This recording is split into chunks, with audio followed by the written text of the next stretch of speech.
கதாநாயகனோட பிள்ளைய வில்லன் எடுத்து வளர்த்து கதாநாயகனுக்கு எதிராக போராட விடுகிற அப்பா மக கதை. கடைசியில் அப்பா தியாகி ஆவார், மகன் செத்து போவார். இந்த மாதிரியான ஒரு கதை தங்கப்பதக்கம் காலத்துலேருந்து ஜெயிலர் காலம் வரைக்கும் இருக்குது. அப்படியான ஒரு கதை தான் இது.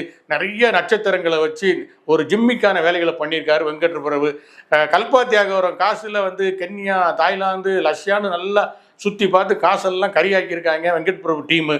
கதையில் லாஜிக் இல்லை, மேஜிக் இல்லை, பாட்டு சரியில்லை, எல்லாம் இருந்தால் கூட விஜய் ரசிகனா போய் நீங்கள் அந்த படத்தில் உட்கார்ந்தீங்கன்னா ரசிப்பீங்க, கை தட்டுவீங்க, சபாஷ் சொல்லுவீங்க, விசில் அடிப்பீங்க, தளபதி அப்படின்னு ஆச்சரியப்படுவீங்க. அப்படியான ஒரு படம்.